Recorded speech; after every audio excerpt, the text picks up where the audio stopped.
আল্লাহ তাআলা বলেন, ওয়ালিমান খাফা মাকাম রাব্বিহি জান্নাতান।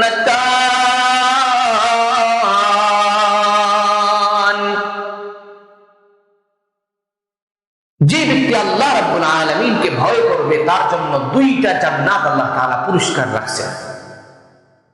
আমার সাথে বলবেন, আল্লাহ তাআলাকে যে ব্যক্তি ভয় করে তার জন্য কয়টা জান্নাত আল্লাহ তাআলা রাখছেন?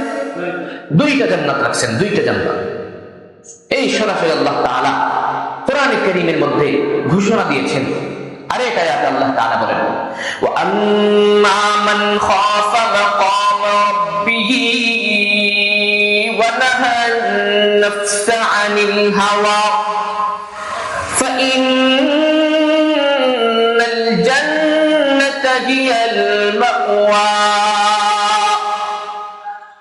যে ব্যক্তি আমার সামনে দাঁড়ানোর ভয় করে, আমার সামনে যে ব্যক্তি দণ্ডায়মান হওয়ার ভয় করে, আল্লাহ রাব্বুল আলামিন এই ভয় করার পরে বলেন নিজেকে গুটিয়ে রাখে সমস্ত গুনাহ থেকে, ওয়ানাহান নাফসা আনিল হাওয়া, তার নফসকে খাহেসাত থেকে বিরত রাখে, মন চাই জিন্দেগি থেকে সে পরিত্যাগ করে, মন চাই জিন্দেগি থেকে সে সরে আসে। আল্লাহ রাব্বুল আলামিন ওই ব্যক্তি সম্পর্কে বলেন, ফাইন্নাল জান্নাতা হিয়াল মাওয়া, তার ঠিকানা একমাত্র জান্নাত। আল্লাহ তাআলা তাকে জাহান্নামে দিবেন না, আল্লাহ তাআলা তাকে জান্নাত উপহার দিবেন, জান্নাত। এই আল্লাহ সুবহানাহু ওয়া তাআলার কথার দ্বারা, এই কথার দ্বারা আমরা কি বুঝতে পারলাম? যে জান্নাত আল্লাহ তাআলা যাকে দিবেন তাকে আল্লাহ তাআলা শর্ত করতেছেন যে তুমি আমাকে ভয় করতে হবে, তুমি আমাকে পরহেজ করতে হবে, তুমি আমাকে পরহেজ করতে হবে বান্দা। তুমি পরহেজ করা ছাড়া, তাকওয়া অবলম্বন করা ছাড়া তুমি জান্নাতে যেতে পারবে না। একটা ঘটনা আছে, এই যে জান্নাতান লিমান খাফা মাকাম রাব্বিহি জান্নাতান, যে ব্যক্তি আল্লাহর সামনে ভয় করে দাঁড়ানোর, আল্লাহ তাআলার সামনে কিভাবে দাঁড়াবে সেই দাঁড়ানোর সেদিনের কথা ভয় করে, কিয়ামতের দিবসে কিভাবে আল্লাহ তাআলার সামনে গুনাহ নিয়ে নিজেকে উপস্থিত করবে সেই দিনের ভয় করে, আল্লাহ তাআলাকে ভয় করে, আল্লাহ তাআলা তাকে দুইটা জান্নাত দিবেন। এটার একটা ঘটনা আমর ইবনে জামে রাহমাতুল্লাহি আলাইহি, ওনার একটা কিতাব, ওনার জীবনী, এই জীবনীতে ইবনে আসাকির রাহমাতুল্লাহি আলাইহি একটা ঘটনা বর্ণনা করেছেন।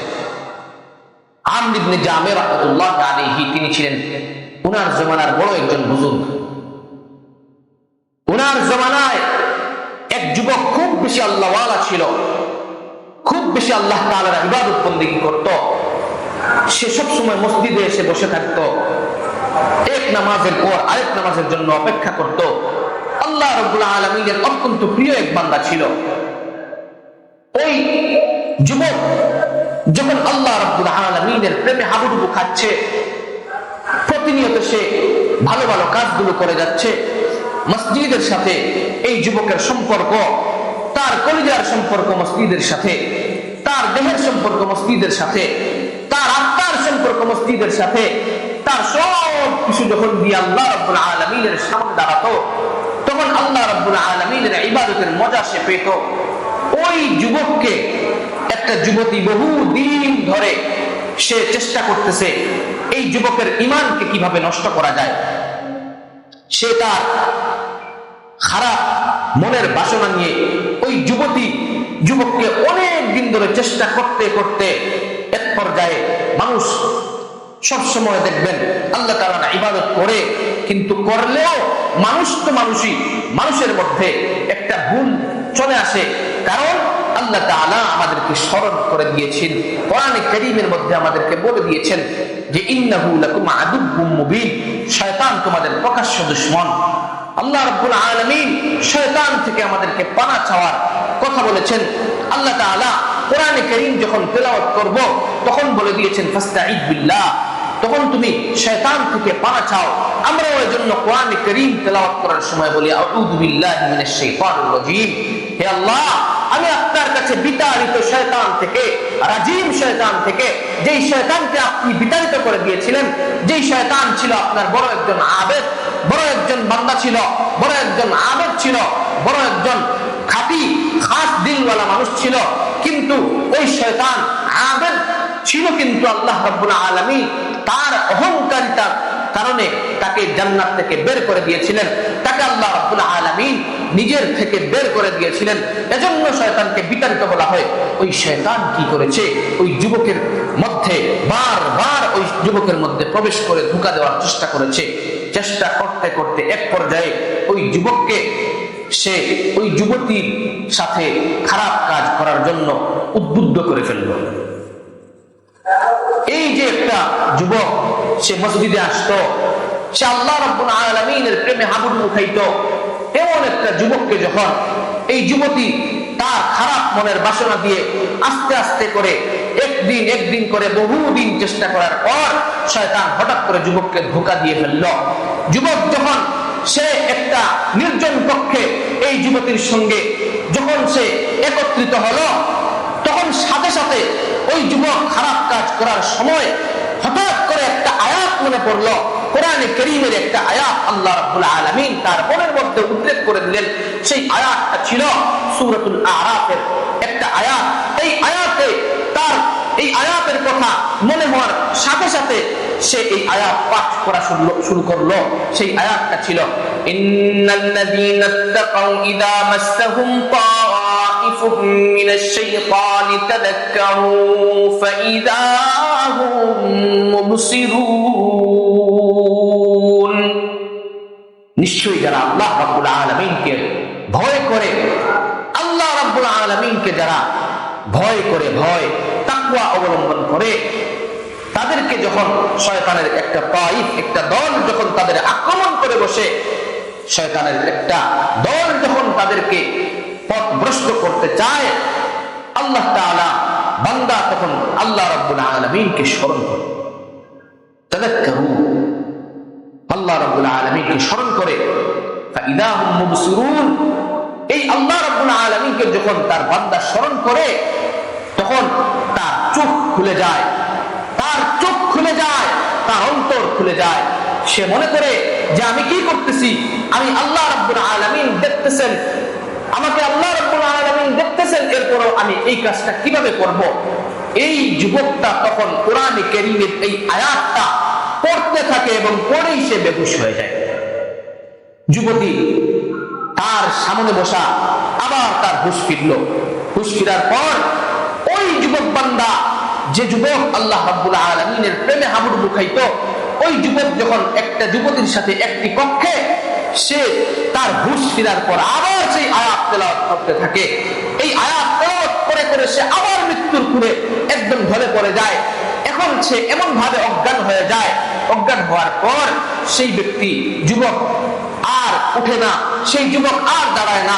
যুবতী অনেক চেষ্টা করে ওই যুবককে দাঁড় করানোর জন্য, কিন্তু সে আর ওই যুবককে জাগাতে পারে না।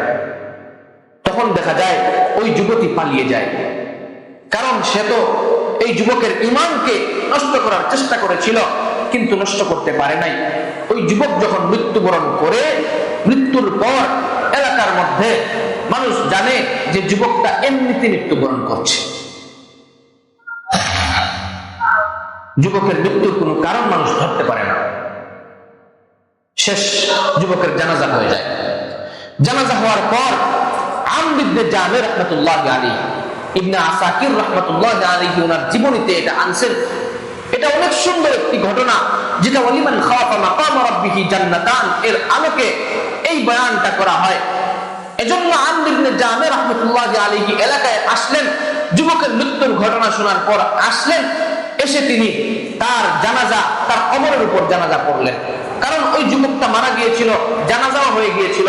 তার কবরের উপর জানাজা পড়ার পর ওই দিন রাতে তিনি ঘুমানোর পর আল্লাহ রাব্বুল আলামিন স্বপ্নে ওই যুবককে তার সামনে দাঁড় করালেন।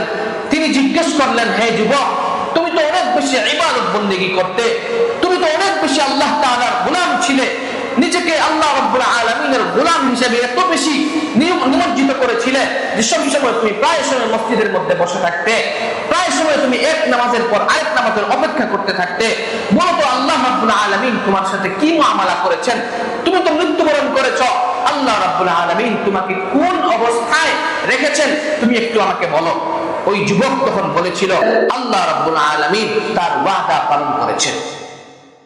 যুবক তখন উনাকে বলল আল্লাহ রাব্বুল আলামিন আমাকে 2টা জান্নাত দান করেছেন। বলেন সুবহানাল্লাহ। ওই যুবক কি বলেছিল ভাই? আল্লাহ তাকে কয়টা জান্নাত দিয়েছেন? আরো জোরে বলি, কয়টা? আমরা আল্লাহ তাআলার কোরআনের যে আয়াত, আল্লাহ তাআলার যে অঙ্গীকার, যে ওয়াদা আমরা শুনেছিলাম, সেই ওয়াদার মধ্যে কি বলা হয়েছে? আল্লাহ তাআলা বলেছেন ওয়ালিমান খাফা মাকাম রাব্বিহি জান্নাতান। যে ব্যক্তি আমাকে ভয় করে আমি তাকে 2 জান্নাত দান করি। যে ব্যক্তি আমার সামনে দাঁড়ানোর ভয় করে কিয়ামতের ময়দানে আমার সামনে কিভাবে দাঁড়াবে সেই ভয় করে আল্লাহ রাব্বুল আলামিন ওয়াদা দেন তাকে 2টা জান্নাত দান করবেন। এই 2টা জান্নাত আল্লাহ রাব্বুল আলামিন ওই যুবককে দান করেছিলেন।